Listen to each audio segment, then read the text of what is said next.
The automatic doors of Seaside Regional Hospital slid open with a pneumatic hiss that seemed to swallow the salt-thick air of coastal North Carolina.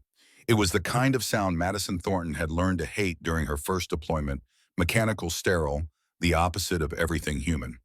She sat in her Honda Civic for the third time that morning, hands wrapped around the steering wheel like it might anchor her to something solid. Through the windshield, she watched the flow of people entering and leaving the hospital, nurses in colorful scrubs, chattering about their weekends, doctors with stethoscopes draped like medals, families clutching coffee cups and worry was in equal measure.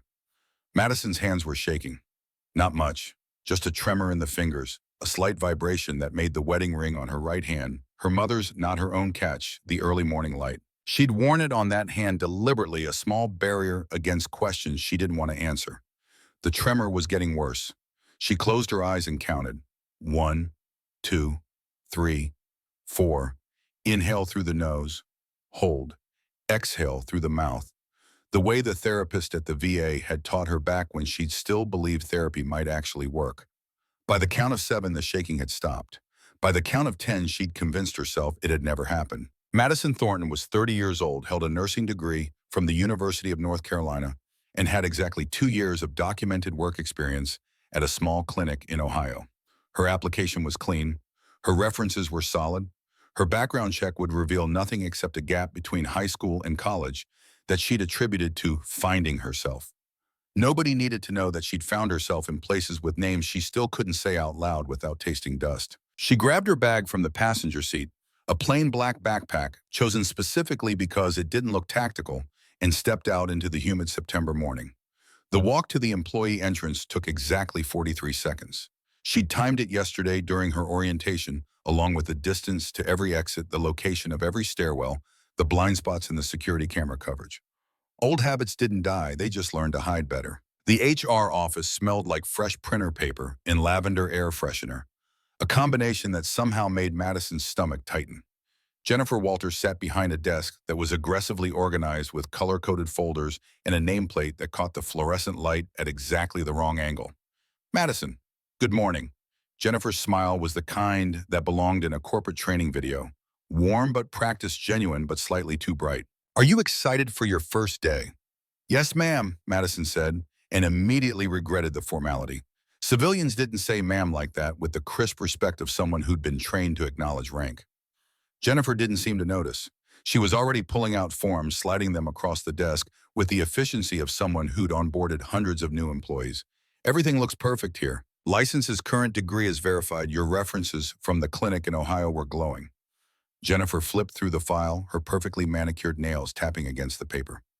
Dr. Patterson said you were the most detail-oriented nurse she had ever worked with. Madison nodded. Dr. Patterson was real. The clinic was real. The 2 years she'd spent there learning to be invisible, learning to be normal. Those were real too. Everything before that was carefully blank. So, Jennifer continued, leaning forward with the conspiratorial air of someone about to share a secret. What brings you to Wilmington? It's not exactly a big city. Madison had rehearsed this answer. Fresh start. I have family in the area. It wasn't entirely a lie. Her brother lived in Raleigh, 2 hours north. They hadn't spoken in 14 months, not since he'd asked her why she never smiled in photos anymore, and she'd told him to mind his own goddamn business. Well, we're thrilled to have you. Jennifer pushed the final stack of papers forward. Just signatures? Here, here, and here. Oh, and do you have any questions? Anything at all about the facility, the department procedures? Madison had exactly one question, the same question that had been burning in her mind since she'd walked through the building yesterday. Where's the nearest stairwell from the emergency department? Jennifer blinked. Her smile flickered just for a second like a light bulb considering whether to burn out. That's specific. Most people ask about parking or to where the cafeteria. I like to know my exits. Madison kept her voice level, casual, the way she'd practiced in the mirror, in case of fire or emergency. Oh, of course, safety first.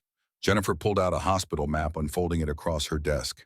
East stairwell here, west stairwell there. Fire exits are marked in red. Emergency protocols are in your onboarding packet.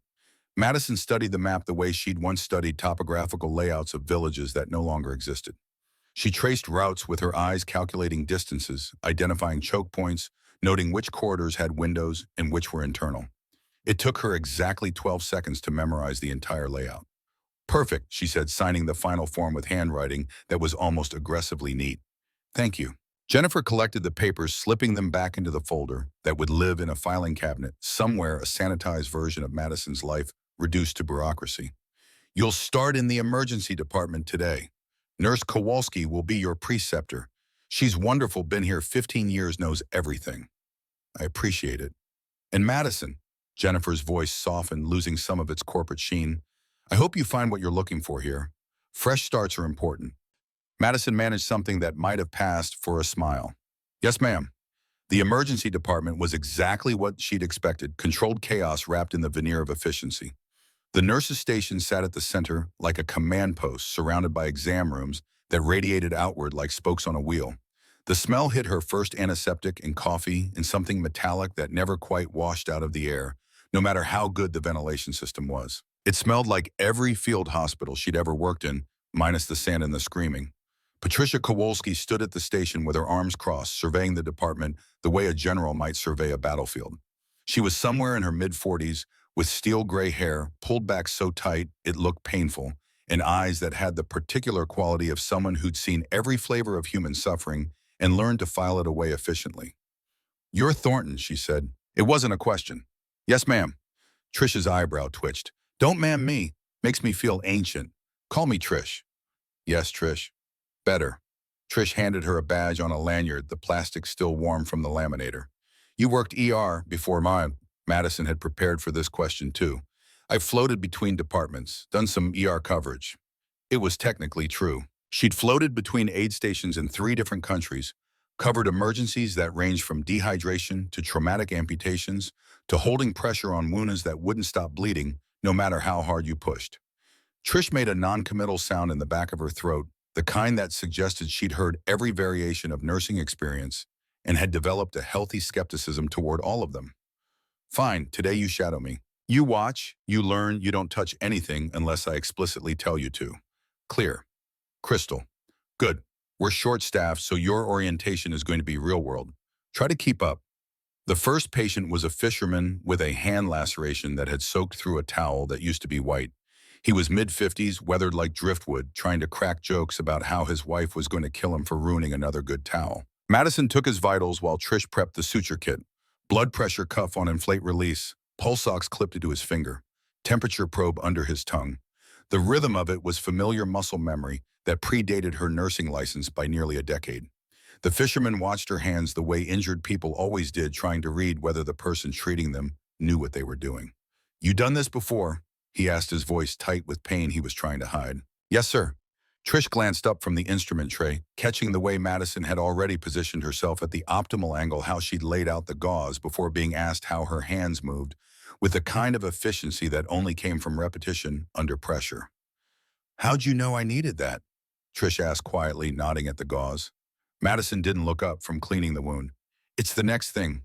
The fisherman flinched when she irrigated the laceration. Madison adjusted her pressure immediately, fractionally, the way you learned to do when pain management mattered more than speed. When Trish asked for the suture kit, Madison had already opened it, instruments arranged in order of use. Later, after the fisherman had been discharged with instructions he probably wouldn't follow, and a prescription he definitely wouldn't fill, Trish cornered Madison at the supply closet. "Where did you really work before?" Madison kept her eyes on the inventory sheet she was pretending to review. "Mercy Clinic, Columbus, Ohio. And before that, nursing school." "Uh-huh." Trish's tone suggested she'd filed this conversation away under revisit later. "Well, whatever you did, you've got good hands. Just don't get cocky. This place will humble you faster than you can blink." By day 3, Madison had learned the geography of Seaside Regional, the way she'd once learned the layout of forward operating bases, exits, first choke points, second supply locations, third. She knew which hallway cameras had blind spots, 2 near radiology, 1 by the loading dock. She knew the security guard's patrol pattern every 45 minutes, stopping to flirt with the receptionist for exactly 3 minutes before continuing his rounds. She knew these things because her brain wouldn't let her not know them.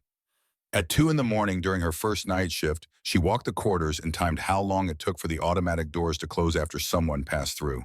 2.3 seconds, long enough for someone to slip through behind you if they were fast enough. Not long enough to trigger the motion sensor twice. She hated that she knew this. Hated that her mind automatically cataloged tactical information in a place where the biggest threat was supposed to be budget cuts and patient satisfaction scores. Day 5 brought a Marine. Corporal Tyler Brennan was 22 years old with a dislocated shoulder from a training exercise that had gone sideways. He sat on the exam table with his back parade ground straight, despite the pain that made his jaw clench and his breathing shallow. Madison recognized the haircut before she saw the dog tags. High and tight, so fresh it looked like it had been cut that morning. His eyes tracked her movement into the room with the kind of awareness that civilians didn't have, the constant threat assessment that became second nature after your first deployment. "I'm Madison," she said, keeping her voice neutral and professional. "I'll be helping Dr. Brennan with your shoulder reduction." "Yes, ma'am." The formality was automatic, drilled in deep. She took his vitals, checked the neurovascular status of his hand color, good capillary refill, under 2 seconds, sensation intact. When she rotated his arm to assess the injury, he didn't flinch, but she felt the muscles tense under her fingers. "You're doing great," she said quietly. "We'll get you fixed up." His eyes met hers and something shifted in his expression. Recognition, but not of her specifically. Recognition of type. "You from around here?" he asked. "No, where'd you work before?" Madison's hands paused for exactly half a second, long enough that he noticed, short enough that most people wouldn't. "Clinic in Ohio." Tyler nodded slowly, but his gaze didn't waver. He was reading her the way she'd learned to read other people, looking for the tells that separated veterans from civilians. "You got good hands," he said finally, his voice dropping to something just above a whisper. "Steady. Like you've done this under pressure." Madison secured the sling around his arm with practiced efficiency. "Hold still while I adjust this." "Yes, ma'am." After he'd been discharged, Trish found Madison in the supply room organizing trauma kits with the kind of precision that bordered on obsessive. "That Marine," Trish said, leaning against the doorframe, "he asked me if you'd served." Madison's hands didn't stop moving. "What did you tell him?" "I told him I didn't know, because I don't." Trish's voice was careful, not accusing, but definitely curious. "Want to tell me?" "Nothing to tell." Madison closed the kit, checked the seal, placed it on the shelf in the exact position it was supposed to occupy. "I'm just a nurse." "Uh-huh." Trish pushed off the doorframe. "Well, just a nurse. You're scheduled for overnight shift on Friday. Try to get some sleep before then. It gets weird after midnight." Day 6 was when the cracks started to show. Madison was alone in the supply closet, restocking the crash cart with medications that had strict inventory controls. Epinephrine, atropine, amiodarone, the drugs that stood between someone and death when their heart forgot how to beat. Her hands started shaking. Not the small tremor she could hide. This was worse. This was the kind of shaking that made the vials rattle against each other, that made her breath come too fast and too shallow, that brought back the smell of copper and cordite and sand that got into everything no matter how many times you washed. Flashback hit her like a mortar round. Desert heat, the kind that made the air shimmer and turned metal too hot to touch. The aid station tent smelling like blood and iodine and fear. A Marine god he'd been so young, 19 maybe, with a sucking chest wound that sounded like drowning on dry land. She'd held pressure on his chest while the surgeon worked her hands slick with blood that wouldn't stop flowing. The kid had looked up at her with eyes that knew, that saw the future contracting down to nothing, and he'd asked her if it hurt to die. She'd told him no. She'd lied. Madison's back hit the supply closet wall. She slid down to the floor, pressing her palms flat against the cool linoleum. Counted. 1, 2, 3, 4. Breathe in, hold. Breathe out. Bottom 6, 7. By 10, the tremor had subsided. By 15, she could stand again. By 20, she'd convinced herself it hadn't happened. She finished restocking the cart with hands that were perfectly steady, checked her watch, and realized she'd lost 7 minutes to a past that was supposed to stay buried. Nobody had seen. The door to the supply closet had been closed. She was fine. Day 7 started with a sunrise, the color of blood on water. Madison sat in her car in the hospital parking lot, watching the sky lighten from black to gray to that particular shade of red that always made her think of warning signals. Her phone showed 3 missed calls from her brother and a text message she hadn't opened. She deleted the notification without reading it. At precisely 7:58, she walked through the employee entrance and clipped on her badge. The emergency department was already humming with the morning shift change nurses giving report to their counterparts with the efficient shorthand of people who spoke in acronyms and understood the difference between stable and stable for now. Trish caught her at the coffee station. "You pick up extra shifts if needed." "Yes." "Most new nurses bitch about overtime." "I don't mind." Trish studied her over the rim of her coffee cup, those sharp eyes cataloging details that Madison couldn't hide. The way she held herself too straight, like someone used to standing at attention. The way her eyes constantly scanned the room, tracking movement and assessing threats. The way she wore her scrubs like a uniform instead of just clothes. You ever get tired, Thornton? Of course. But you don't show it. Madison met her gaze. I just keep moving. There was weight in those three words, the kind that came from understanding that stopping meant thinking and thinking meant remembering, and remembering meant drowning in things that had happened in places that officially didn't exist. Trish seemed to hear it. Yeah, she said quietly. I know some people like that. At 2:15 that afternoon, Madison was at the VA hospital across town. She hadn't told anyone at Seaside Regional about the fact that twice a week on her days off, she volunteered at the understaffed, underfunded Veterans Hospital that smelled like institutional cleaning solution and broken promises. She was teaching a young medic how to pack a wound when she felt someone watching her. Garrett Sullivan stood in the doorway of the training room with his arms crossed and the kind of expression that suggested he'd been standing there for a while. He was 62 years old with silver hair, cut military short, and eyes that had seen things that left marks on the soul. Coffee, he said when she finished the demonstration. Madison hesitated. I should, not a request, Corman. The title hit her like a punch to the sternum.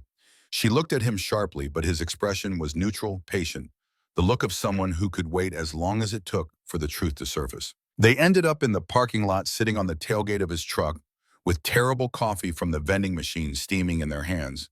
The afternoon sun was starting to slant toward evening, turning the pavement golden. Where'd you serve? Doc Sullivan asked. Madison watched the steam rise from her coffee. Middle East, forward operating bases.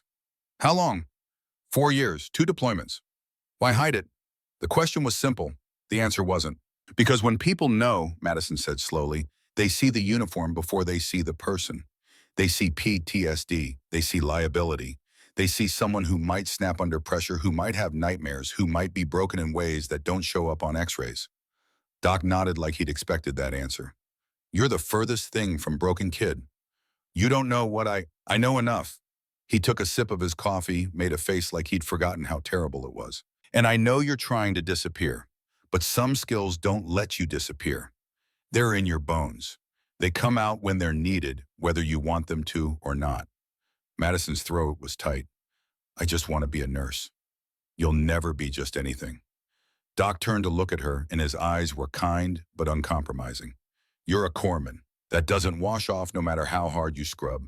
When the moment comes, and it will come, don't hesitate. Do what you know how to do.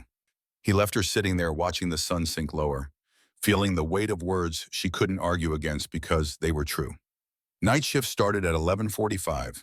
The emergency department had a different energy after midnight, quieter in some ways, louder in others. The usual daytime chaos of minor complaints and scheduled procedures gave way to the real emergencies, the things that couldn't wait until morning. Madison was restocking supplies in Trauma 1 when the radio crackled to life. Seaside Regional, this is County EMS. We have inbound trauma priority 1, ETAO in 4 minutes. Dr. Alexandra Brennan grabbed the radio. She was 32, brilliant, confident in the way that young doctors who'd never failed at anything tended to be. What's the situation? Military convoy incident on Highway 17. IED, 1 critical patient, multiple penetrating traumas. Blood pressures in the basement. Patient is traveling with armed military escort, and the paramedic paused and Madison could hear sirens in the background. A tactical dog. They're warning us the dog is aggressive. The room went still. IED. The acronym hung in the air like smoke. Improvised explosive device. The kind of thing that happened in places like Fallujah and Kandahar, not on highways in North Carolina. Madison's world narrowed to a pinpoint. The sounds of the emergency department became distant, muffled, like she was hearing them through water. Her vision tunneled. Her hands resting on the supply cart had started shaking again. Flashback. Not now, not here. But it came anyway, unbidden and unstoppable. The sound of an explosion close enough to feel in your chest. The smell of burning diesel and copper. Someone screaming for a medic. The weight of a rifle in her hands and a medical kit on her back, because in some places you needed both to stay alive long enough to save anyone. Thornton, Trish's voice cut through the memory. Madison blinked and the emergency department snapped back into focus. Her hands had gone still on the cart, pressed flat against the metal surface. You good? Trish asked, her eyes sharp with concern. Madison's mask slid back into place like a visor. Yes? You sure? You went white for a second there. I'm fine. The lie came easily practiced. Just surprised. IED in North Carolina doesn't make sense. Yeah, well, nothing makes sense after midnight. Trish turned back to the trauma bay, already moving into preparation mode. Let's get ready. If they're bringing military, this is going to be complicated. Madison followed her body, moving on autopilot, her mind racing through scenarios she'd sworn she'd left behind. IED meant blast pattern injuries, multiple traumas, penetrating wounds that could mask internal damage, pressure waves that did things to organs that didn't show up on the surface. And a tactical dog meant someone important, someone worth protecting, someone who might have enemies that didn't stop at hospital doors. At 11:51, the ambulance bay doors slammed open. 4 Marines entered in tactical formation weapons, holstered but visible, moving with the kind of coordinated precision that turned a group of individuals into a single lethal unit. Between them on a gurney lay a man in dress uniform with ribbons across his chest and blood soaking through the fabric in places that suggested he was running out of time. At the foot of the gurney stood a Belgian Malinois. Atlas was 80 pounds of muscle and training, with eyes that tracked every movement in the room and a low growl that resonated in the chest cavity. He wasn't barking, didn't need to. The threat was clear in every line of his body, every tooth visible in his partially open mouth. Staff Sergeant Wyatt Bishop led the formation, his face carved from granite and urgency. We need immediate trauma intervention.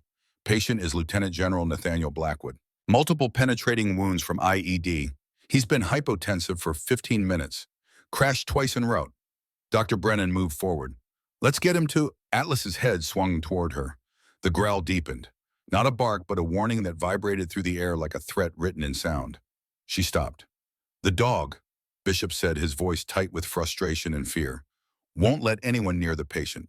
General Blackwood is his handler. Without the handler giving commands, the dog is in protection mode. He's already bitten one doctor at the base hospital. The monitor above the gurney was screaming numbers that meant dying. Blood pressure 62/35, oxygen saturation 78%, heart rate 142 and climbing. Madison stood at the back of the room, pressed against the wall near the supply cabinets. Her heart was hammering so hard she could feel it in her throat.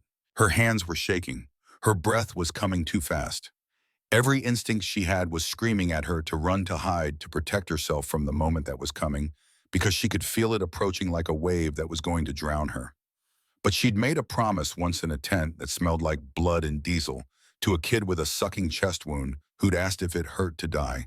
She'd promised that she wouldn't let anyone die alone, wouldn't let anyone die if she could stop it. Doc Sullivan's words echoed in her head. When the moment comes, don't hesitate.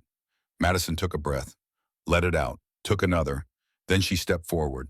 A resident grabbed her arm. Don't, that dog will tear you apart. She pulled free without speaking, her eyes locked on Atlas. The dog's gaze swung to her, tracking her movement with the kind of intelligence that separated tactical animals from pets. She didn't run, didn't hurry. Just walked with the steady certainty of someone who'd done this before, in places where hesitation meant death. The room went silent except for the monitor's incessant beeping. Madison stopped 6 feet from the gurney. Atlas's muscles were coiled ready. His eyes were fixed on hers. She could see the war in him, between training and instinct, between protecting his handler and trusting another human. She knew that war, lived it every day. Her voice, when it came out, was different. Not the quiet, deferential tone of a new nurse trying to fit in. This was the voice she'd used in places where orders needed to be followed immediately or people died. Command voice, the kind that expected obedience. Atlas, she said, clear and firm and calm. Guardian down, stand watch. For a heartbeat, nothing happened. Then Atlas sat, immediately, completely. Like a switch had been flipped. The growling stopped. His body relaxed, fractionally moving from attack ready to watchful guardian. The silence in the trauma bay was absolute. Staff Sergeant Bishop's mouth had fallen open. What the how did you? Madison didn't answer. Her hand hovered near Atlas's collar, not touching, but establishing presence. Her eyes were on the general on the monitor, on the blood that was seeping through his uniform. Move him to Trauma 1, she said, still in that command voice that didn't belong in a civilian hospital. Now. Dr. Brennan stared at her like she'd never seen her before. Then training kicked in. Trauma 1, I need massive transfusion protocol, 2 large bore IVs. Someone get me a fast exam set up. The team mobilized. The gurney started rolling. Atlas rose smoothly to follow his eyes, never leaving General Blackwood's face. Madison walked beside them, her hand still hovering near the dog's collar, creating an invisible leash of trust and authority. Bishop fell into step beside her, his eyes never leaving her face. That command, Quinn, he said quietly, his voice tight with controlled intensity. That's unit-specific. Classified. You don't learn that from YouTube. Madison kept her eyes forward. On the general, on the monitor, on the moment that was unfolding. Not now. Ma'am, you need to tell me where you learned that. I said not now. Bishop heard something in her voice, something that made him pause. Recognition, maybe.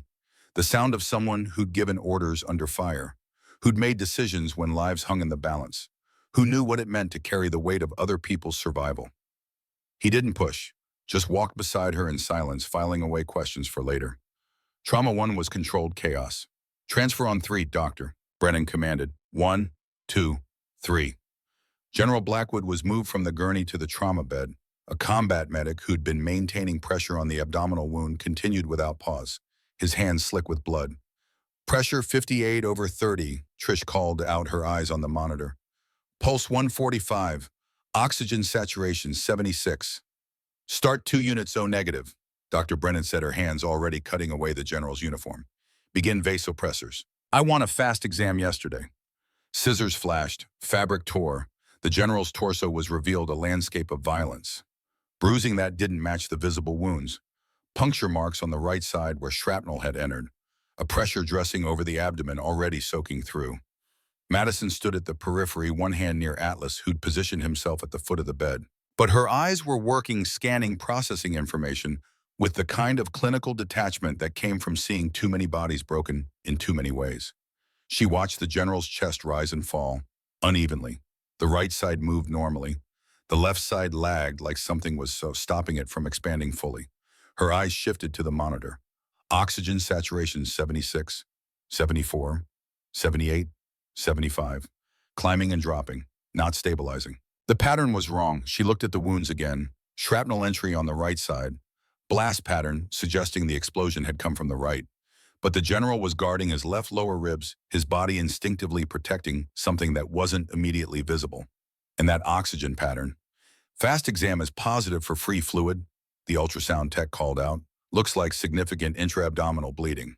Prep for OR, Dr. Brennan said immediately. Get surgery on the line. He needs damage control laparotomy now. Doctor, Madison said quietly. Dr. Brennan didn't look up. Not now, Thornton. We're taking him to surgery. Madison watched the left chest again. Watched the oxygen number drop. Watched the general's body fighting against something they weren't seeing. Doctor, she said again, louder, firmer. Dr. Brennan turned irritation clear on her face. Thornton, we don't have time. His left chest, Madison interrupted. Something's wrong. The room paused. Everyone turned to look at her. The wounds are on the right side. Dr. Brennan said, her tone suggesting this was obvious. I know. Madison stepped closer to the bed, her eyes never leaving the general's chest. But his oxygen saturation is dropping in a pattern that doesn't match just hemorrhage. Watch it climbs when you bag him, then falls faster than it should. He's guarding his left lower ribs. And his trachea, she leaned closer, looking at the general's neck, is shifted slightly to the right. A young resident scoffed, that's a pretty big assumption. Madison cut him off with a look that could have stripped paint. I'm not assuming, I'm observing. His chest is rising unevenly, left side is lagging. The oxygen pattern fits progressive pressure, building in the pleural space. You're about to send him to the OR with an undiagnosed tension pneumothorax. Dr. Brennan's eyes narrowed. How do you, please, Madison said, and for the first time there was something raw in her voice. Desperation, certainty. Check his left chest, ultrasound, now, because if I'm right and you don't, he'll arrest on the table. Dr. Brennan stared at her for 3 long seconds. Then she grabbed the ultrasound probe. If you're wrong, Dr. Brennan said quietly, we're wasting time he doesn't have. I'm not wrong. The probe moved across the general's left chest. The image on the screen shifted gray and black shapes, resolving into something Dr. Brennan recognized immediately. Oh my God, she breathed. On the screen, clear as a confession, was the telltale sign, a dark space where lungs should be sliding against chest wall. Trapped air, pressure building, lung collapsed. Tension pneumothorax, Dr. Brennan said. Left side, how did you? She stopped herself. Never mind, get me a 14-gauge needle, now. Trish was already moving, pulling supplies from drawers with practiced efficiency. The young resident, who'd scoffed earlier, stood frozen, his face pale. Dr. Brennan marked the spot on the general's chest, second intercostal space, mid-clavicular line. She inserted the needle with steady hands. The sound of escaping air was immediate and unmistakable. a hiss that meant pressure releasing lung-expanding body getting the oxygen it desperately needed. The monitor responded. Oxygen saturation 75, 79, 83, 88. Heart rate began to slow. Blood pressure ticked upward. Color started returning to the general's face. Better, Trish said, relief clear in her voice. Pressure 68 over 38, rising. Dr. Brennan stepped back, stripped off her gloves. She looked at Madison with an expression that mixed respect and confusion, and something that might have been fear. You just saved his life, Doctor, Brennan said. Madison didn't answer. She was staring at the general's chest, watching it rise and fall more evenly, now feeling the familiar cocktail of adrenaline and relief and exhaustion that came after pulling someone back from the edge. Before anyone could ask more questions, Bishop stepped forward. Ma'am, he said, and his voice had the formal quality of someone making an official inquiry. That command you used, that assessment you just made, I need to know where you learned those things. Every eye in the trauma bay turned to Madison. Trish was watching her with growing understanding, pieces clicking into place. Dr. Brennan was looking at her like she'd revealed herself to be someone else entirely. The residents were staring with expressions ranging from shock to embarrassment, and Madison felt the last of her carefully constructed invisibility crumbling like sand. She met Bishop's eyes, saw the recognition there. The understanding between people who'd been in places where the rules were different and the stakes were absolute. I served, she said quietly, where Navy, hospital corpsman. Deployed. Her jaw tightened. Yes. Where the question hung in the air. She could feel Doc Sullivan's words echoing in her memory. When the moment comes, don't hesitate. Middle East, Madison said. Forward operating bases. Places where the protocol was staying alive long enough to keep other people alive. Bishop nodded slowly. What unit? I can't discuss that. Ma'am, that command is specific to... I know what it's specific to, Madison said, and there was steel in her voice now. And I know you need answers, but right now that general needs a chest tube and surgery, and that's more important than my service record. Dr. Brennan stepped in, her voice carrying authority. She's right. We need to move. Chest tube tray prep for transport to OR. But she was looking at Madison differently now. They all were. The invisible nurse had become visible in the worst possible way. Atlas, still at the foot of the bed, made a soft sound. Madison's hand dropped to his head, the first time she'd actually touched him. The dog leaned into her palm, recognition in his eyes. He knew her, not her specifically, but her type. Had known hundreds of people like her, people who smelled like competence and calm under pressure, and the particular kind of quiet strength that came from walking through fire and carrying others with you. Madison stood there, her hand on the dog's head, feeling the weight of every eye in the room. 7 days of hiding gone in 7 seconds of truth. And somewhere in the back of her mind, she could hear Doc Sullivan's voice, "You're a corpsman." That doesn't wash off. The moment had come. She hadn't hesitated. And now there was no going back. 12 hours later, Madison sat in her car in the employee parking lot watching the sunrise paint the sky in shades that reminded her of warning signals. Her phone showed 17 missed calls. 6 from the hospital administration, 3 from security, 8 from a number she didn't recognize but suspected was military. She hadn't answered any of them. Inside the hospital, General Blackwood was alive, in recovery, stable. The chest tube was functioning. The abdominal bleeding had been controlled in surgery. He would live, because she'd seen what others had missed, because she'd done what she'd been trained to do, because when the moment came, she hadn't hesitated. But the cost of that moment was everything she'd built in 7 days. The invisible nurse was gone. Madison Thornton, civilian trying to start over, trying to be normal, she was gone too. What remained was the truth she'd been running from. She was a corpsman. She'd served in places that left scars you couldn't see. She'd done things that didn't fit on a resume, learned skills that made people nervous, carried weight that couldn't be put down just because you wanted to. And now everyone knew. Her phone buzzed again. Another call from administration. She let it ring. The sun continued to rise, indifferent to human complications. Somewhere in the hospital, Atlas was probably sleeping at the foot of General Blackwood's bed, still on guard. Somewhere Trish was probably starting her shift, wondering where Madison had gone. Somewhere Dr. Brennan was probably filing a report that would raise questions Madison didn't want to answer. And somewhere buried in the files at Seaside Regional Hospital was an application from a nurse who claimed to be nobody special. That nurse didn't exist anymore. Madison wasn't sure who existed in her place, but she knew one thing: she couldn't run anymore. The hiding was over. What came next would have to be faced head-on. She started her car, pulled out of the parking lot, and drove into the morning light carrying the weight of truth like she'd once carried a rifle and a medical kit. Some burdens you couldn't put down. Some battles followed you home. Some things didn't wash off no matter how hard you scrubbed. She was a corpsman. And that was going to have to be enough. The sun was already high when Madison woke in her apartment, disoriented by the fact that she'd slept at all. Her phone showed 11 missed calls and a text message from Trish that simply read, "Call me." Now, she sat on the edge of her bed, still wearing the scrubs from last night, and stared at her hands. They weren't shaking anymore. That was something. But the events of this previous 12 hours played on loop in her mind like a training video she couldn't pause. The command she'd given Atlas. The way every eye in that trauma bay had turned toward her. The look on Staff Sergeant Bishop's face when he'd recognized what she was. The careful way Dr. Brennan had watched her diagnose something that should have killed General Blackwood. Her phone rang, hospital administration. She let it go to voicemail. It rang again immediately, same number. On the third call, she answered. Jennifer from HR spoke with the kind of careful professionalism that meant lawyers had been consulted. "Ms. Thornton, we need you to come in for a meeting at 2 o'clock today. Conference room 314. It's regarding the incident last night." "Am I being terminated?" A pause.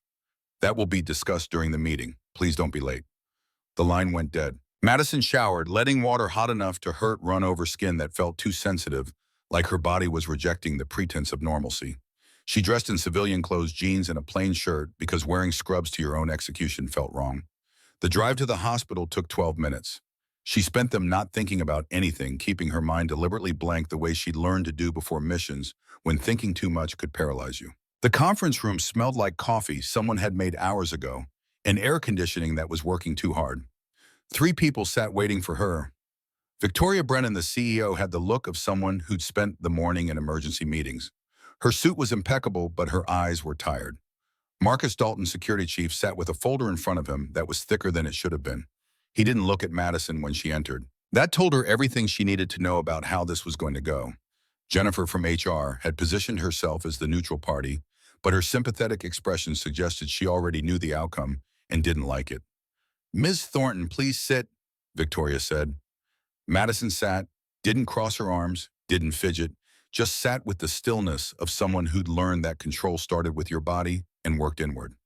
Victoria opened a folder. "Last night you used what appears to be classified military protocols to control a tactical working dog. You then influenced a critical medical decision that, while ultimately correct, contradicted the attending physician's initial assessment. Can you explain why you felt it necessary to save a man's life?" Madison's voice was quiet but had edges. "That's why I became a nurse. To save lives. That's what I did." "That's not what's being questioned," Marcus interjected. "What's being questioned is your background, your training, the fact that you have knowledge and skills that weren't disclosed during the hiring process. I disclosed everything legally required, but not everything relevant." Victoria's tone wasn't hostile, just firm. "We ran a deeper background check this morning. Your military service record was extensive. Hospital corpsman, 4 years active duty attached to Marine units and forward operating bases. 2 deployments to classified locations, multiple commendations, an honorable discharge 3 years ago after an incident that's redacted in your file." The room went silent. Madison felt the weight of things she'd tried to bury pressing down on her chest. "The incident was medical," she said finally. "Not disciplinary. I was injured during a mortar attack on an aid station. Spent 6 months in recovery. The Marines offered me a position stateside, but I chose to separate. That's all." "That's not all," Marcus said, sliding a paper across the table. "We also found that you're currently registered with the VA for ongoing PTSD treatment, that you've been prescribed medications for anxiety and sleep disorders, that you have documented episodes of what?" Madison's voice was hard now. "Of surviving things that would break most people, of learning to function despite trauma, of being exactly the kind of person you want in an emergency because I don't panic when everything goes to hell." Jennifer shifted uncomfortably. "Ms. Thornton, no one is saying you're not competent." "Then what are you saying?" Victoria took control back. "We're saying that we have concerns about disclosure, about potential security risks, about whether your military background might create situations that put the hospital at risk." "The hospital wasn't at risk last night. A patient was dying and I saved him." "You also created a security incident," Marcus said. 4 armed Marines in my emergency department. A military working dog that nearly attacked hospital staff. Federal agents arriving at 3 in the morning. Media calling for statements about what happened. This isn't just about medical care, Ms. Thornton. It's about institutional liability. Madison understood now. This wasn't about her competence. It was about fear. Fear of lawsuits, of bad publicity, of things that couldn't be controlled or predicted or managed by policy. So you're firing me because I'm too good at my job.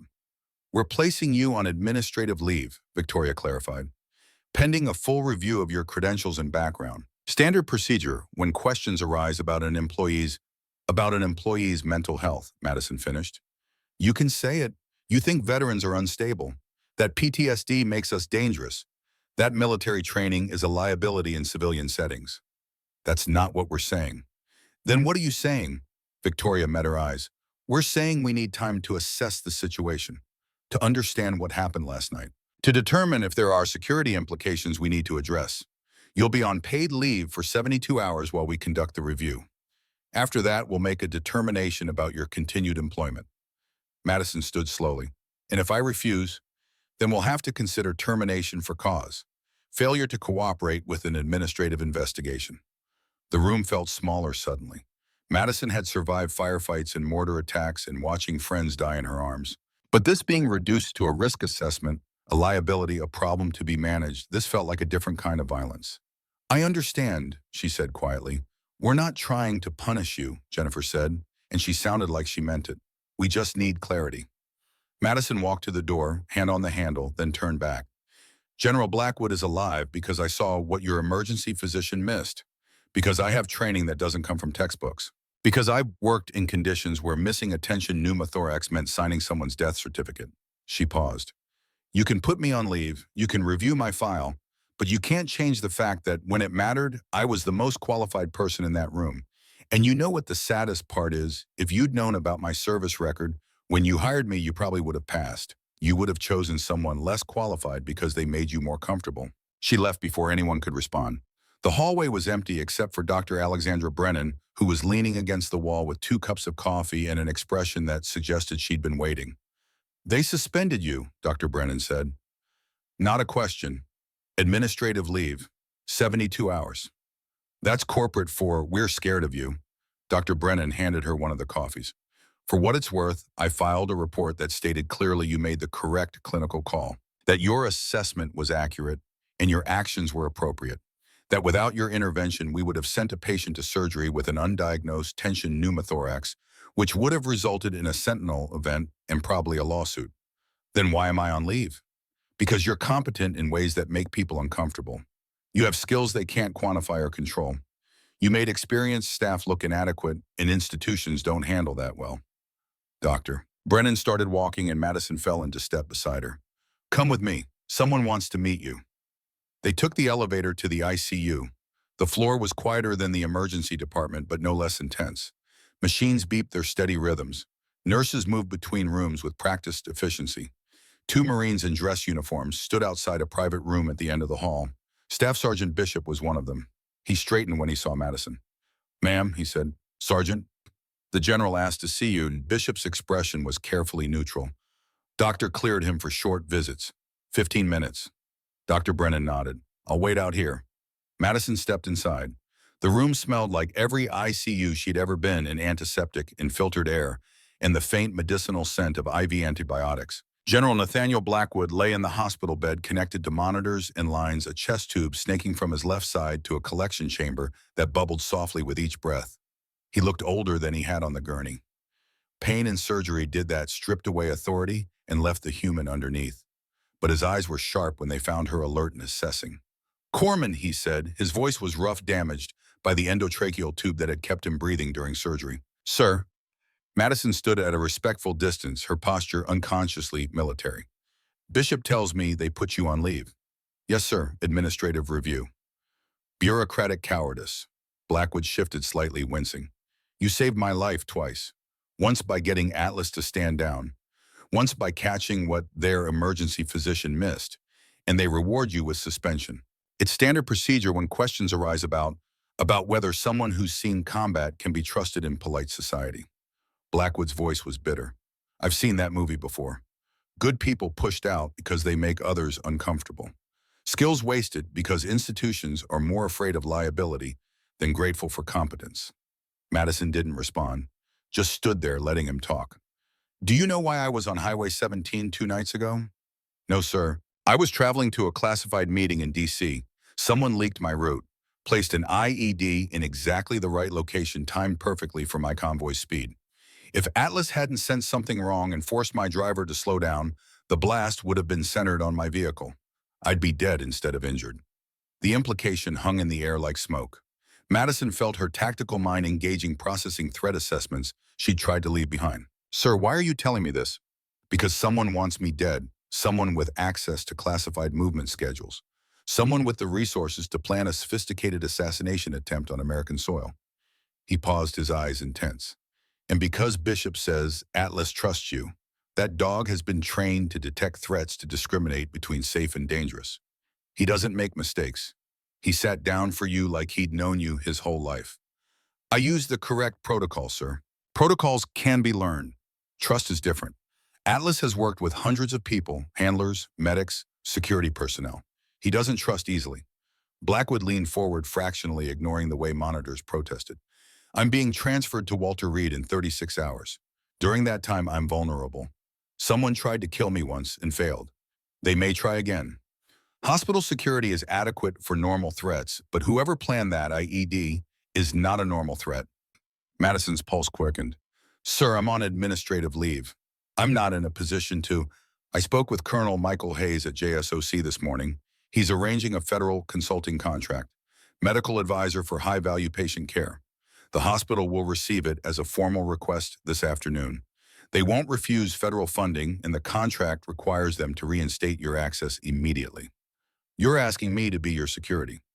I'm asking you to be my medical protection. Someone who can be in this room providing legitimate care while also recognizing threats that hospital staff wouldn't see. Someone who thinks tactically. Someone who's worked in hostile environments where every visitor could be an enemy. Madison felt the familiar pull, the call to duty that she'd tried to silence. Sir, I'm not qualified for personal protection. I'm a medic, not. You're exactly what I need. Medical training, plus tactical awareness, plus the ability to recognize patterns that don't fit. His voice was firm despite exhaustion. I'm not asking you to be a bodyguard. I have Marines for that. But I need someone medical who understands operational security, who can be in this room monitoring my care while also watching for threats that look like normal hospital activity. The door opened. A nurse entered to check vitals, adjusted IV rates, and left. The interruption gave Madison time to think. When they were alone again, Blackwood spoke more quietly. The people who want me dead have resources, intelligence, access to systems that should be secure. Hospital security chief ran a basic threat assessment and found nothing because he's looking for obvious dangers, armed intruders, suspicious packages. He's not looking for a nurse who adds the wrong medication to an IV, a visitor who shouldn't be on the floor, a pattern of movement that suggests reconnaissance. You think they'll try again here? I think they'd be fools not to. I'm isolated, injured, vulnerable. If they can get to me in a civilian hospital, it's cleaner than another IED. Looks like complications from surgery. No investigation, no questions. He held her gaze. I need someone who sees what others miss, who acts before threats materialize, who understands that in this environment, a clipboard and a visitor badge can be as dangerous as a weapon. Madison looked at the monitors, the IV lines, the chest tube keeping his lung inflated, looked at a man who'd survived an assassination attempt and was asking her to stand between him and the next one. She thought about Doc Sullivan's words. When the moment comes, don't hesitate. 36 hours, she said. That's all. After that, you're Walter Reed's responsibility. 36 hours is all I need. Once I'm in military custody with full security, the window closes. But right now in this hospital, I'm exposed. He settled back against his pillows. Colonel Hayes will send the contract details within the hour. Hospital administration will contact you with reinstatement. Bishop will brief you on security protocols. What about the people who leaked your route? Have they been identified? Blackwood's expression darkened. Not yet. FBI is investigating, but whoever it is has high-level access and knows how to cover their tracks. Until we identify the mole, I have to assume anyone could be compromised. That's why I need someone outside the system. Someone they wouldn't know about. Someone they couldn't have planned for. Madison moved toward the door, then paused. Sir, if I'm doing this, I need full access. Security footage, staff schedules, visitor logs, real-time monitoring, no restrictions. Already arranged. Bishop will set you up. And Atlas stays with me. If he can detect threats, I want him as early warning. A small smile touched Blackwood's lips. He won't leave my side anyway. Consider him part of your team. In the hallway, Bishop was waiting with a tablet and an expression that suggested he'd already been briefed on everything discussed inside. The general trusts you, Bishop said without preamble. That's rare. He doesn't trust easily. So I've heard. The IED was sophisticated. Military-grade explosives, remote detonation, perfect placement. Whoever said it knew exactly what they were doing. They also knew the general's route timing and vehicle specifications. That's not amateur hour. That's professional with insider knowledge. Federal investigators, all over it.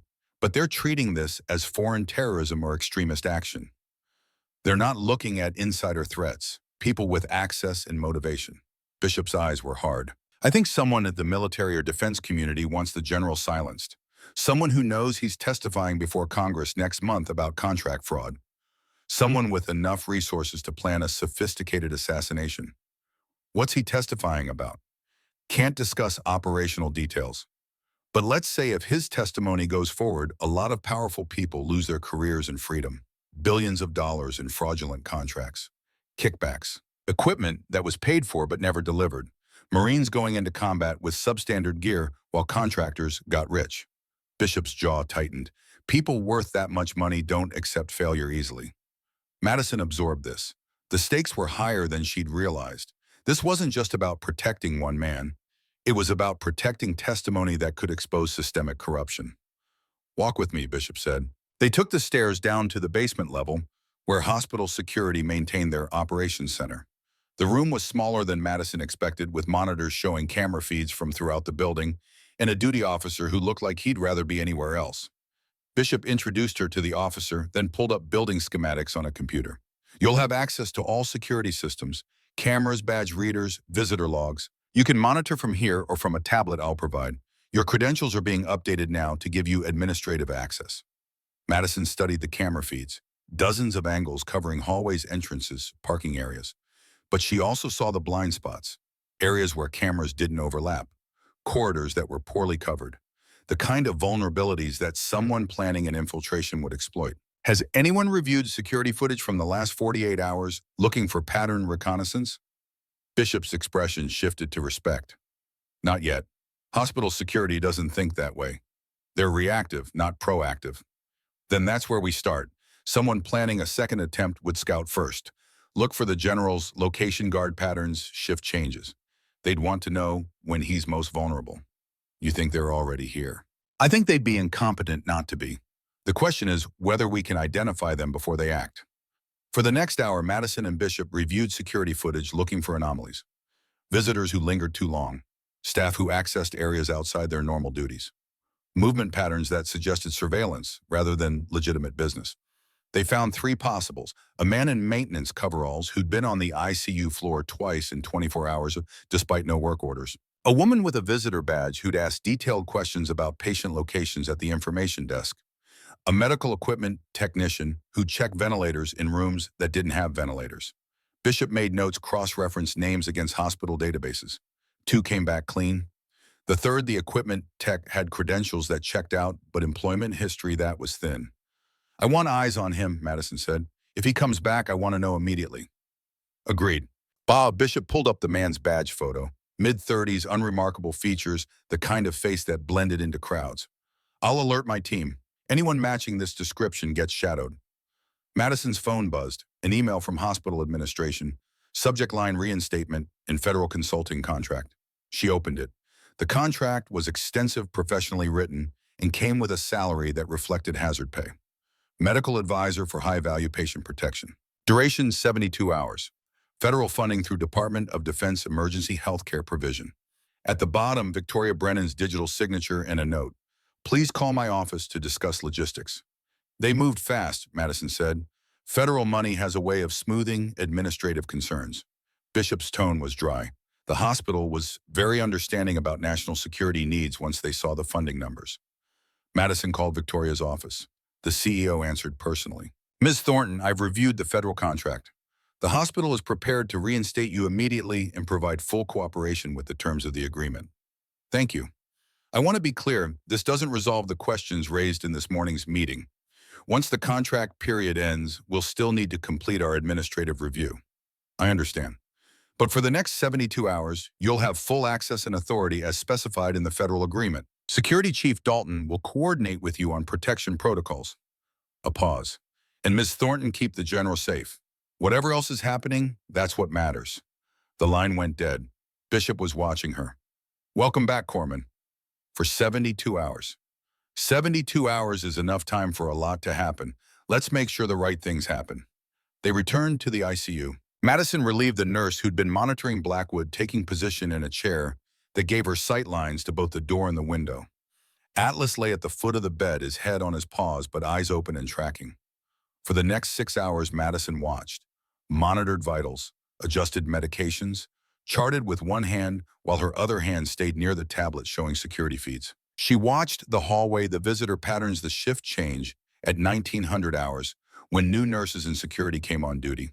At 2130 hours, she saw him, the equipment technician, same face from the security footage, moving down the ICU hallway with a toolkit in an air of belonging that would fool anyone not specifically watching for him. He passed Blackwood's room once, slow step, eyes cutting toward the Marines at the door. Madison texted Bishop, target on floor. Male equipment tech moving toward your position. Bishop's response was immediate, confirmed visual. Watching. The man continued down the hall, stopped at the nurse's station, asked questions Madison couldn't hear but could read in his body language. Too interested in routine information. Too casual in a way that felt practiced. He made a second pass 15 minutes later. Same slow step, same glance toward the door. On his third pass, he stopped outside a utility closet 20 feet from Blackwood's room, pulled out a badge, swiped it. The door opened. That level of access didn't belong to an equipment tech. Madison was on her feet. She touched Atlas's head, stay, and slipped out of the room. Bishop caught her eye. She made a subtle gesture toward the utility closet. He nodded, understanding. The man emerged from the closet 3 minutes later, empty-handed, moving with the same casual air. But Madison had worked enough covert operations to recognize the signs. He'd placed something. Equipment. Surveillance. Maybe worse. She followed at a distance that wouldn't alert him, letting Bishop track him on cameras while she maintained visual. The man took the stairs, moving down to basement level, exiting into service corridors that hospital visitors never saw. Madison's instincts screamed at her to call security to wait for backup, to do this by the book. But her training overrode civilian caution. She'd followed targets through hostile territory before, knew how to move quietly, how to stay in blind spots, how to track without being detected. The man stopped at a door marked electrical, authorized personnel only, pulled out a key card that definitely didn't belong to a hospital equipment tech, swiped it. The door opened. Madison positioned herself against the wall, close enough to hear, but concealed by the angle. Voices filtered through. 2 people, maybe 3, discussing schedules and access points and timing windows. Planning, not maintenance. She pulled out her phone, started voice recording, sent a priority text to Bishop, basement electrical room. Multiple subjects, unauthorized access, need backup now. The voices stopped. Madison's combat instincts fired a half second before the door slammed open. She stepped back, hand moving instinctively to her waist, where a weapon would have been if she were still in uniform. The equipment tech came out fast, his hand reaching for a radio. Madison didn't think, just moved. Grabbed his wrist, mid-reach, used his momentum against him, drove him into the wall with controlled force. The radio clattered to concrete. He tried to counter, and she realized with cold certainty that he had real training, special operations or intelligence work, the kind of hand-to-hand skills that didn't come from security guard courses. They fought in the narrow corridor. Silent, efficient, both trying for quick submission without making noise that would alert hospital staff. Madison got him into a control hold arm, locked pressure on nerve clusters that made resistance agonizing. She was reaching for his ID badge when 2 more men emerged from the electrical room. Not hospital staff. They moved like operators. Professional, coordinated, invisibly armed under jackets that didn't quite conceal shoulder holsters. Madison released her captive and ran. Behind her, radio chatter, coordinated pursuit, the sound of a civilian hospital transforming into a battleground. She hit the stairwell at full sprint, taking stairs 3 at a time, phone already dialing.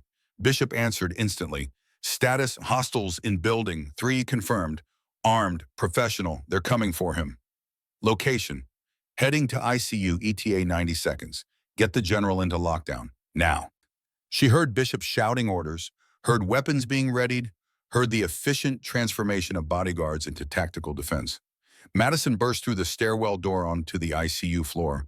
Alarms were blaring. Nurses were evacuating patients. Bishop and his Marines had formed a defensive perimeter around Blackwood's room weapons, drawn rules of engagement shifting from polite protection to combat readiness. Inside, Bishop commanded. Madison didn't argue. She went through the door as Bishop secured it behind her. Atlas was on his feet, every muscle tense, a low, continuous growl vibrating through his chest. Blackwood was awake, one hand on the call button, the other reaching under his pillow where Madison had placed a panic alarm connected directly to military security. "They're here," Madison said, breathing hard. "3 that I saw, professional operators. They have facility access codes." Blackwood's face hardened. "How long until they breach?" "Depends on how much they care about witnesses." As if in answer, the lights flickered. Once, twice, then died completely.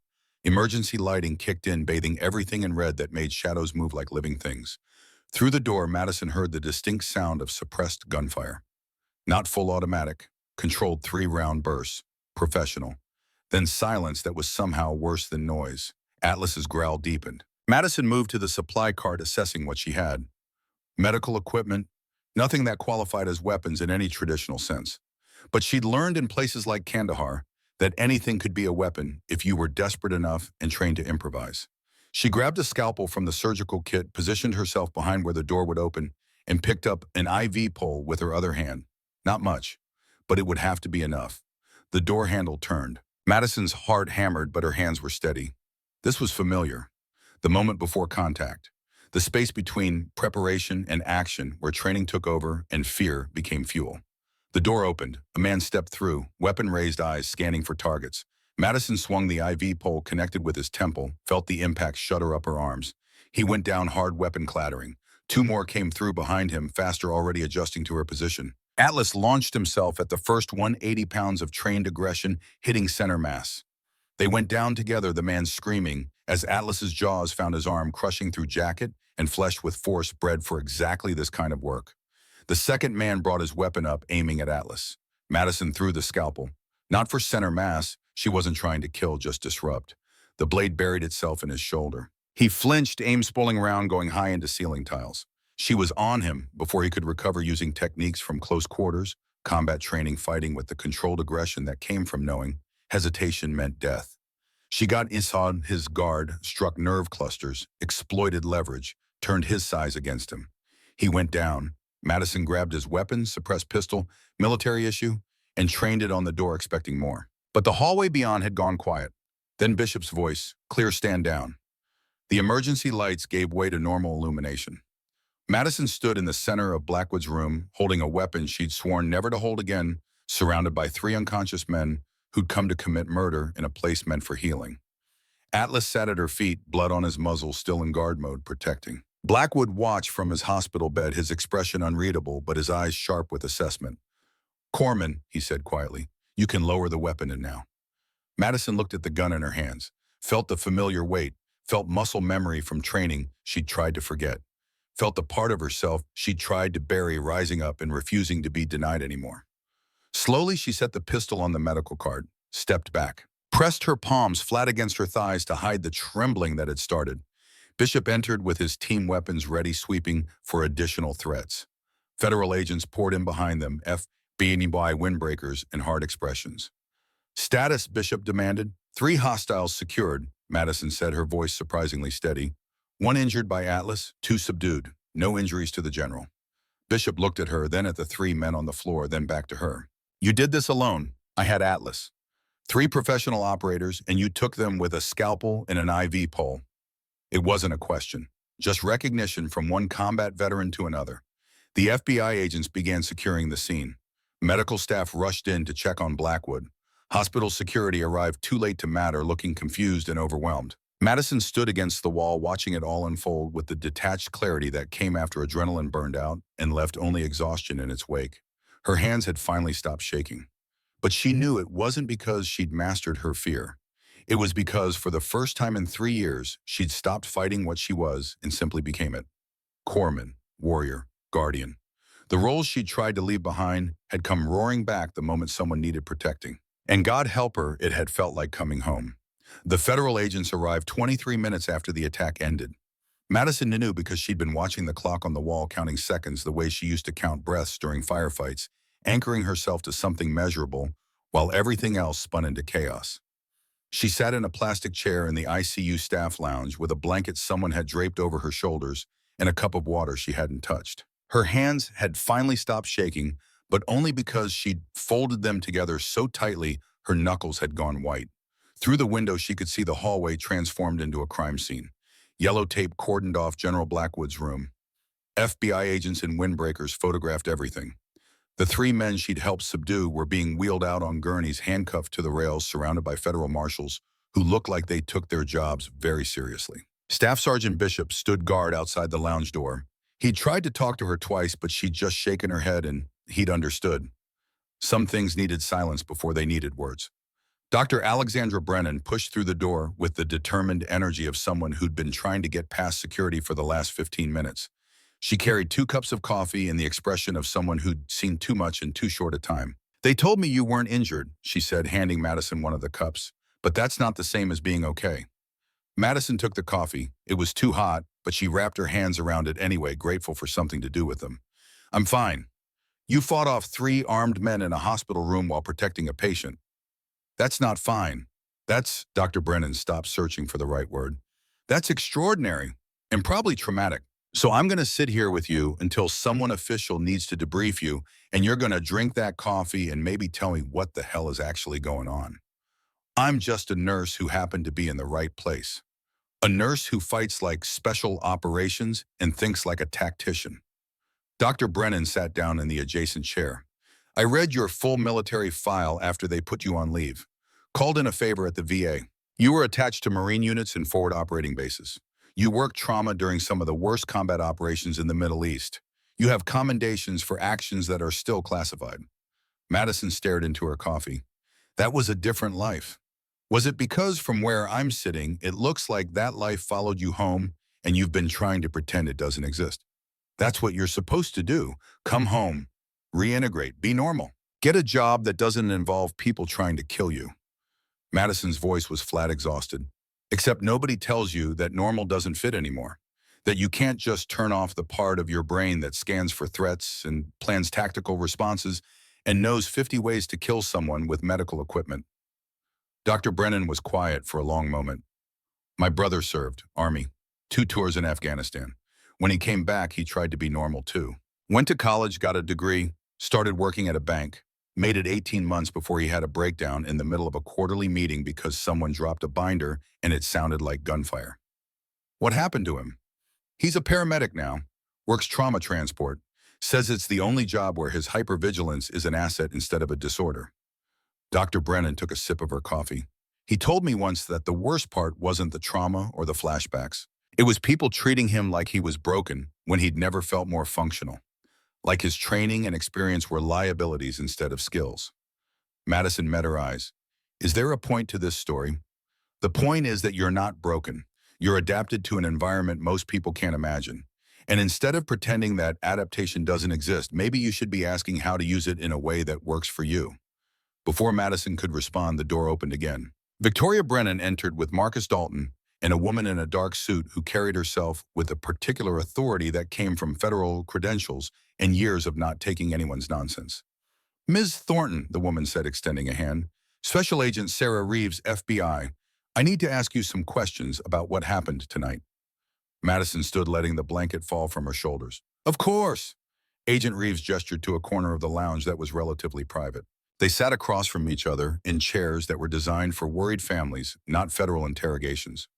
"Walk me through it," Reeves said, pulling out a tablet. "From the moment you identified the threat." Madison recounted everything. The man in scrubs making too many passes. The movement pattern that felt wrong, following him to the basement. The electrical room, the confrontation, the pursuit, the attack in Blackwood's room. She kept her voice steady and factual, reporting details the way she'd been trained to give debriefings. Time, location, description, action, outcome.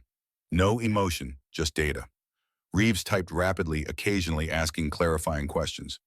You said they had facility access cards. That level of operational planning suggests inside knowledge.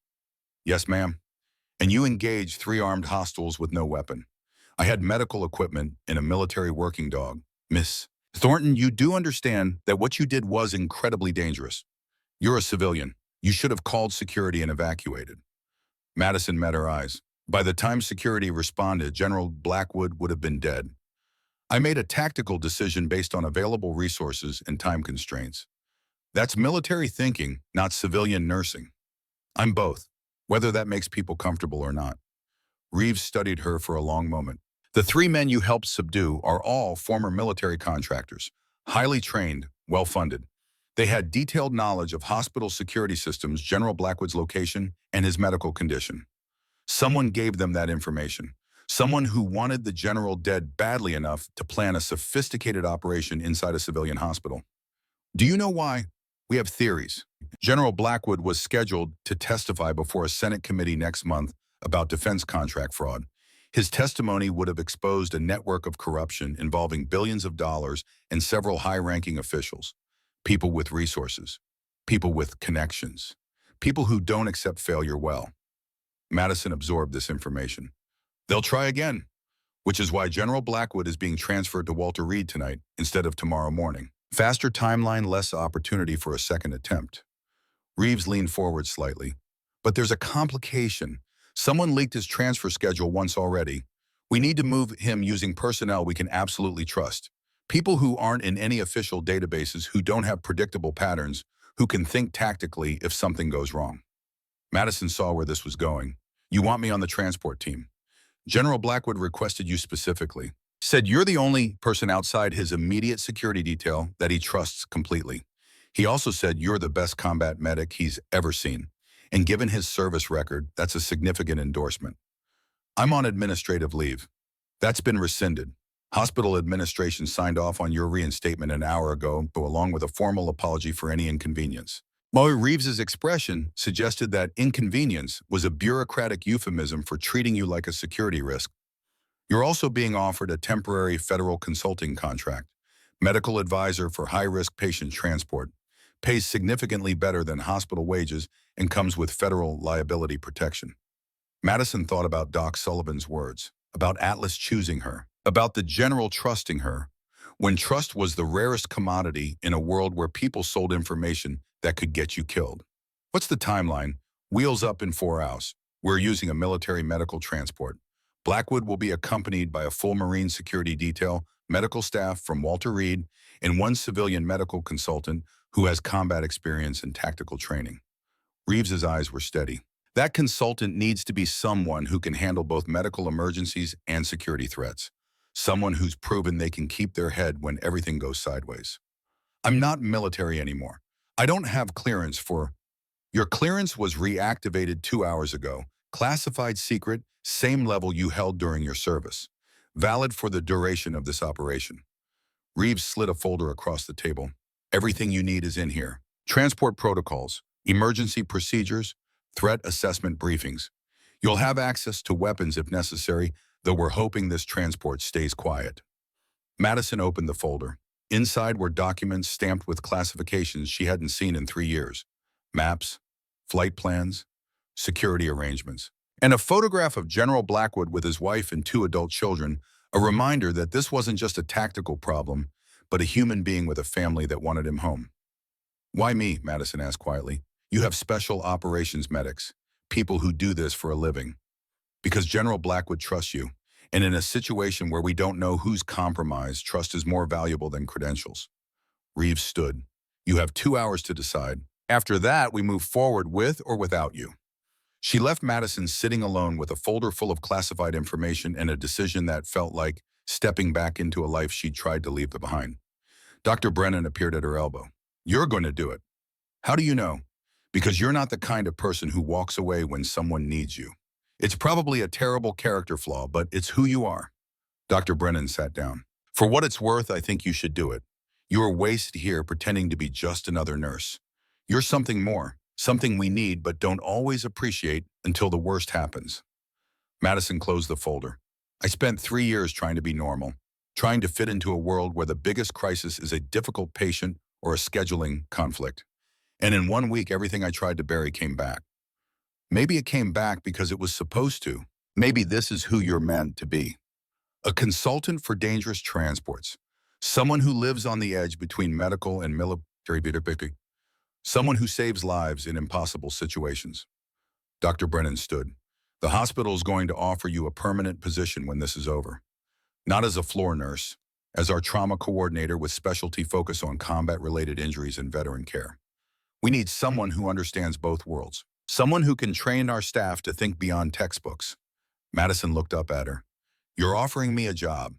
I'm offering you a purpose that fits who you actually are instead of who you've been pretending to be. But first you need to get the general home safely. After that, we can talk about the future.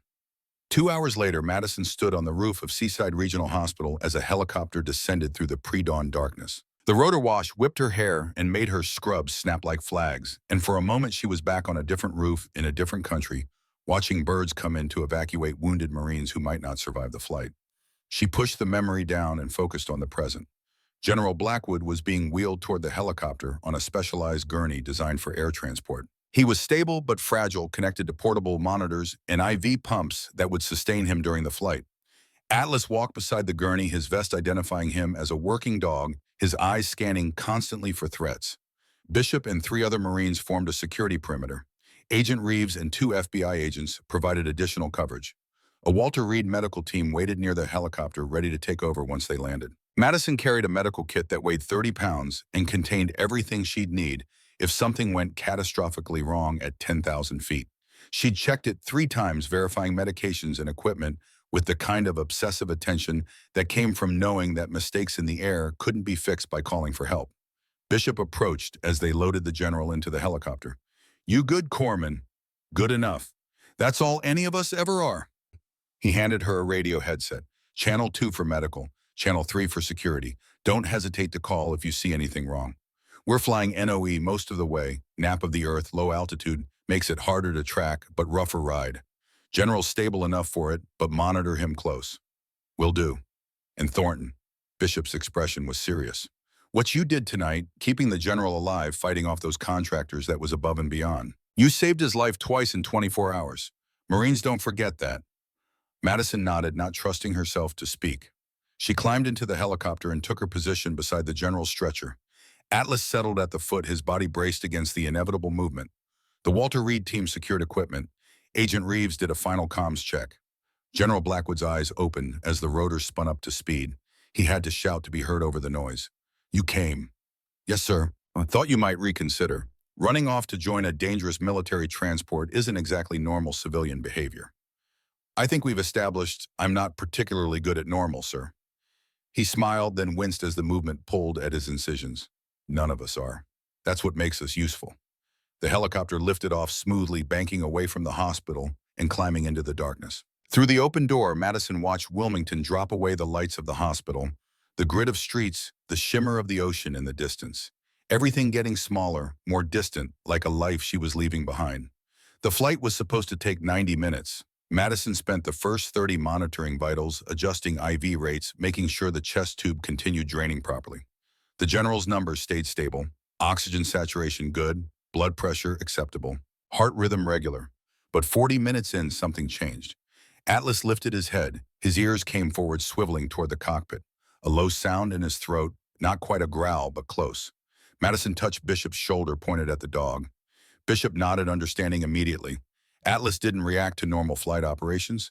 If he was alerting, something was wrong. She keyed the security channel. Bishop, Atlas is signaling something. Could be nothing, could be. The helicopter lurched violently to the left. Alarms screamed in the cockpit. The pilot's voice came over the radio, tight with controlled urgency. Missile lock warning, taking evasive action. The world tilted. Equipment strained against restraints. Madison grabbed the stretcher rail, holding the general steady as gravity tried to throw him sideways. Atlas braced his claws, digging into the deck plating. How? Bishop demanded into his radio. How the hell do they have our position? The answer came in the form of a second alarm. Missile launch detected. The pilot threw the helicopter into a dive that made Madison's stomach try to escape through her throat. They dropped like a stone, the altimeter unwinding so fast the numbers blurred. Flares popped from dispensers blooming white-hot in the darkness, decoys trying to draw heat seekers away from the helicopter's engines. The general's blood pressure spiked. Heart rate climbed. Madison fought to keep IV lines in place while simultaneously trying to prevent him from being thrown from the stretcher.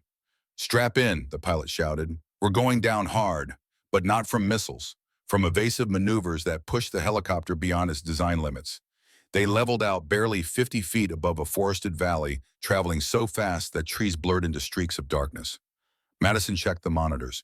The general's oxygen saturation was dropping. The violent movement had displaced the chest tube. Air was building in his pleural space again, collapsing the lung, turning their medical stabilization into an emergency. "I need him level," Madison shouted to the medical team. "Now." They worked together, stabilizing the stretcher, creating a platform that isolated the general from the helicopter's violent movements. Madison repositioned the chest tube, felt resistance, then breakthrough, the hiss of escaping air. Numbers began climbing again. "Missile away," someone shouted. Through the open door, Madison saw the trail of fire arcing toward them, saw it close the distance, saw the helicopter bank so hard that physics screamed in protest. The missile passed within 100 feet, its proximity fuse not quite close enough to detonate. It continued past them and exploded against a hillside, lighting up the night like dawn. "Second missile," the co-pilot called. But the pilot was already moving, dropping them into a ravine so narrow that rotor tips seemed to brush rock walls, flying between trees, using the terrain as cover, making the helicopter do things that shouldn't be possible. The second missile lost tracking, exploded harmlessly 2 miles away. They burst out of the ravine and climbed rapidly, gaining altitude now that the immediate threat had passed. The pilot's voice came over the radio, breathless but professional. "Threat neutralized. Adjusting course. New ETA 40 minutes. Madison's hands were shaking again, but she forced them steady, checked the general's vitals, stabilized the chest tube, verified all medications were still flowing. Atlas pressed against her leg, offering the silent support that combat animals knew how to give. General Blackwood was conscious, his eyes sharp despite the pain and stress. "Report," he said, his voice weak but commanding. "You're stable, sir. Chest tube repositioned. All systems functioning. You're going to be fine." "What about the missiles? Where did they come from?" Bishop answered from across the cabin. "Unknown, but someone knew our flight path, our departure time, our route." His face was grim. "We have a leak at the highest levels. Someone who wants you dead badly enough to authorize surface-to-air missiles on American soil." The implications hung in the air, heavy as smoke. This wasn't just contract killers in a hospital. This was organized, well-funded, with access to military weapons and classified flight plans. This was conspiracy at a level that involved people with power and resources and the willingness to commit acts of war to protect their secrets. Madison felt the weight of it, felt the understanding that this wasn't over, that getting the general to Walter Reed was just the beginning, that the corruption he was prepared to expose ran deep enough that people were willing to murder him in transit. "Sir," she said quietly, "what information do you have that's worth all this?" Blackwood looked at her for a long moment. Then he spoke, his voice carrying the weight of decisions that would reshape careers and destroy powerful people. "Evidence of defense contract fraud going back 15 years.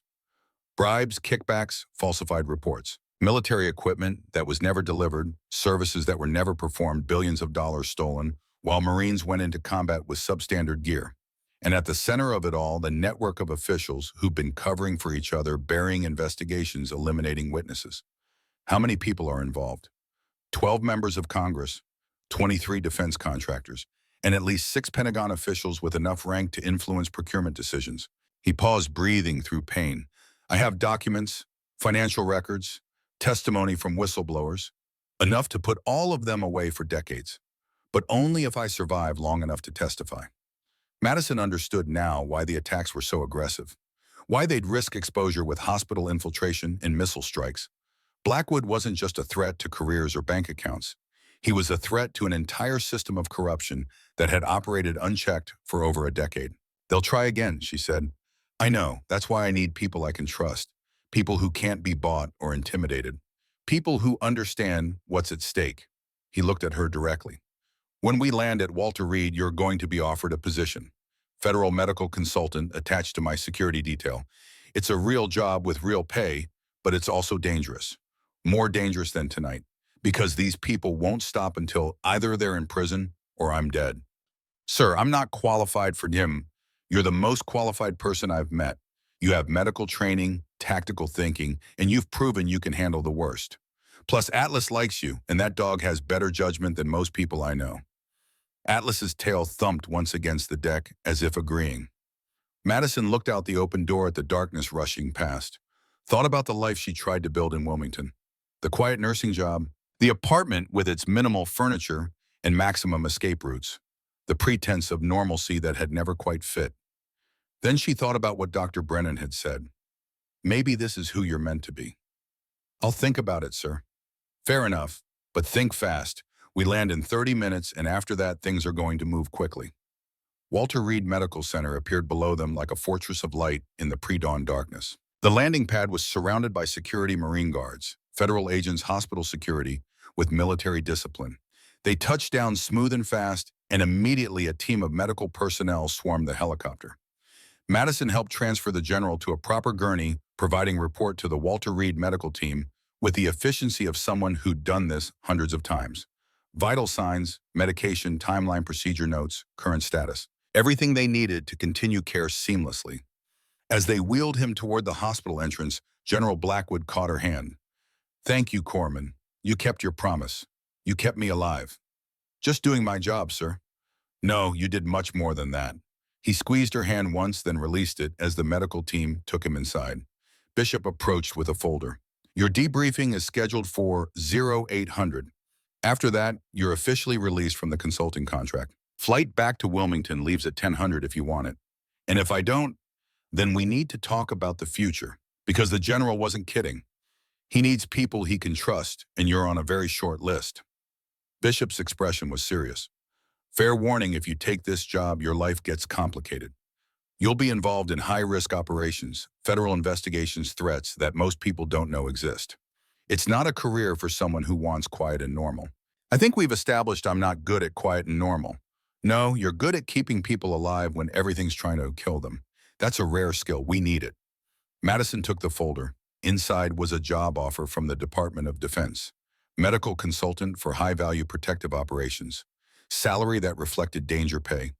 Benefits that included federal security clearances and hazard insurance. A position that would use everything she'd learned in service and everything she'd tried to forget in civilian life. I need to make some calls, she said. Conference room down the hall. Take your time. Madison found the room and closed the door. Sat in silence for a long moment, feeling the weight of decision pressing down on her shoulders. Then she pulled out her phone and made the first call. Dr. Alexandra Brennan answered on the second ring, sounding exhausted but alert. Please tell me the general made it safely. He made it, had some complications, but he's stable now.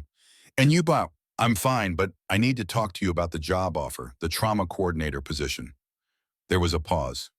You're not taking it. I don't know yet. That's why I'm calling, to ask what you think I should do. Dr. Brennan was quiet for a moment. I think you should do what makes you feel useful. What makes you feel like yourself instead of like you're pretending to be someone else? If that's working at Seaside, we'd be honored to have you. But if it's something else, something that uses all of who you are instead of just the parts that fit comfortably into civilian medicine, then you should do that. Even if it's dangerous. Especially if it's dangerous. Because the things worth doing usually are. Another pause. You saved a general's life twice, fought off armed attackers, and survived a missile strike. I don't think you're built for quiet nursing stations and scheduled lunch breaks. I think you're built for the edge between order and chaos. And that's okay. The world needs people like you. Madison felt something tight in her chest loosen. Thank you. Come visit when you can. Bring stories. We'll keep your file active in case you change your mind. The second call was harder. Doc Sullivan answered with the gruff warmth of someone who'd been awake for hours but pretended otherwise. Corman, heard you had an exciting night. News travels fast.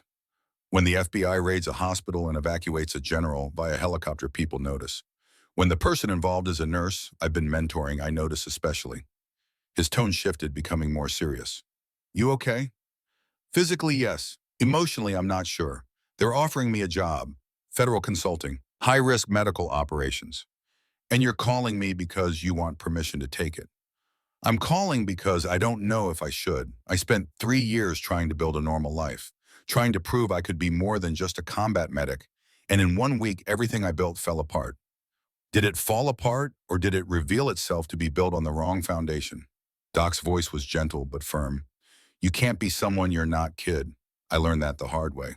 Tried to retire, tried to be a regular civilian, tried to pretend my training and experience didn't matter. Made myself miserable for 2 years before I accepted that I'm always going to be a corpsman first and everything else second. How do you live with that? By finding ways to use it that feel right. I volunteer at the VA. I teach young medics. I help people like you figure out where they fit. It's not the same as active service, but it uses who I am instead of hiding it. He paused. If this job feels right, if it uses your skills and gives you purpose, then take it. Stop apologizing for being good at things that scare other people. Madison closed her eyes. I'm tired of fighting what I am. Then stop fighting, start accepting. You're a combat medic with skills that save lives in impossible situations. That's not a curse, it's a gift. Use it. After the call ended, Madison sat in the conference room and looked at the job offer again. Read through the details. The responsibilities. The risks. The promise of doing work that mattered in ways that most people would never understand. She thought about Atlas choosing her, about the general trusting her, about Bishop recognizing her as one of their own, about Dr. Brennan and Doc Sullivan telling her to stop pretending. She thought about 7 days of trying to be invisible, of hiding skills that could save lives, of apologizing for being competent in ways that made people uncomfortable. And she thought about standing in a hospital room with 3 armed men while a general bled behind her, making split-second decisions that meant the difference between life and death, feeling more herself in that moment than she had in 3 years of pretending to be normal. The decision wasn't hard. It just took courage to admit what she'd known all along. She was a corpsman. That didn't wash off. And maybe it wasn't supposed to. Madison picked up a pen and signed the contract. 6 months later, Madison stood in the parking lot of Seaside Regional Hospital on a warm spring morning, feeling strangely like she was visiting a place from her past rather than a place she'd only left half a year ago. The hospital looked the same. Same automatic doors, same smell of antiseptic when you walk through them, same busy energy of people trying to heal and be healed. But she was different. That was the part that mattered. She wore civilian clothes, jeans, and a jacket, but underneath was a reality that couldn't be seen. Federal credentials that gave her access to places most people didn't know existed. Training that had been updated and refined. Experience that came from 6 months of working operations that would never appear in news reports or official records. She'd kept General Blackwood alive through 3 more assassination attempts. She'd provided medical support for operations that couldn't use traditional military resources. She'd trained a new generation of combat medics in techniques that bridged civilian and military medicine. She'd found her place, not by pretending to be something she wasn't, but by accepting everything she was. Dr. Brennan met her in the lobby with a hug that surprised them both. You look good. Different, but good. Different how? Like you've stopped apologizing for taking up space. Like you've figured out where you fit. Dr. Brennan gestured toward the elevator. Come on, I want to show you something. They rode to the 3rd floor to a wing of the hospital that Madison didn't recognize.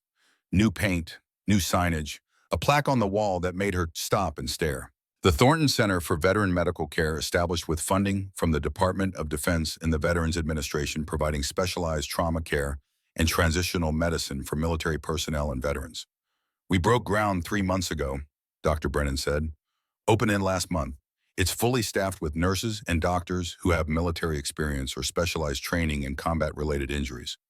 We've treated 60 patients already, saved lives that would have been lost because civilian doctors didn't understand blast injuries or chemical exposure or the particular hell of wounds that don't show up on x-rays. Madison couldn't speak, just stared at the plaque with her name on it. You inspired this, Dr. Brennan continued. What you did that night, identifying what I missed, saving the general, showing us that military medicine and civilian medicine need to talk to each other. It changed how we think about veteran care. So we built this, in your honor, because you showed us that the skills veterans bring home aren't liabilities. They're exactly what we need. Inside the center, Madison saw familiar faces. Trish Kowalski was training a new nurse on trauma protocols. A young Marine she recognized from her first week was working as a patient advocate, helping other veterans navigate civilian healthcare. And in a small office at the back, Doc Sullivan was teaching a class on combat field medicine to civilian emergency staff. He saw her through the window and grinned, gave her a small salute. She saluted back. Informal, brief, but carrying the weight of recognition between people who understood what service meant.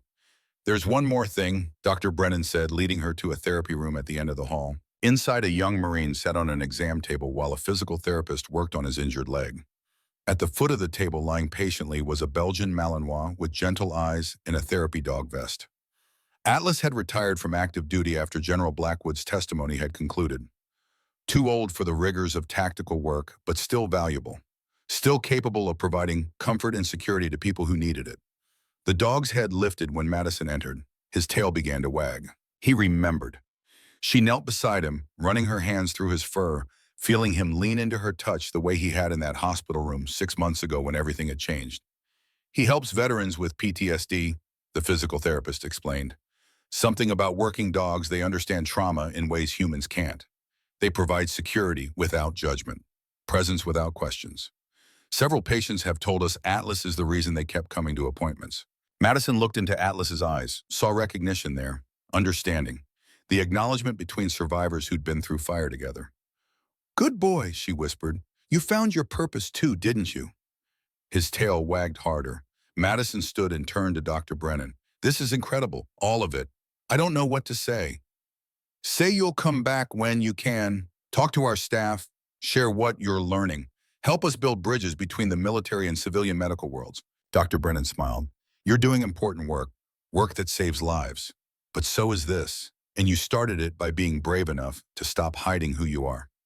That evening, Madison sat in her car in the hospital parking lot watching the sun set over Wilmington in shades of orange and gold that didn't remind her of warning signals anymore.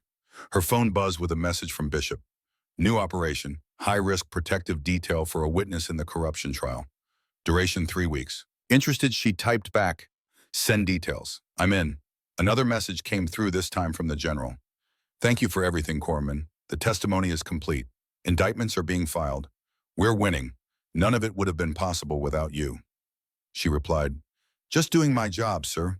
Glad you're safe." One more message from her brother, who she'd finally called 2 months ago to explain what she'd been doing with her life. "Proud of you, sis. Mom would have been too. Stay safe out there." Madison set the phone down and looked at her reflection in the rearview mirror. Same face, same eyes. But something fundamental had changed. The exhaustion that had haunted her for 3 years was gone. The constant feeling of being out of place had faded. The shame of having skills that made other people uncomfortable had transformed into pride. She was Madison Thornton, hospital corpsman, combat medic, federal consultant, keeper of the barely alive. Bridge between worlds that needed to understand each other.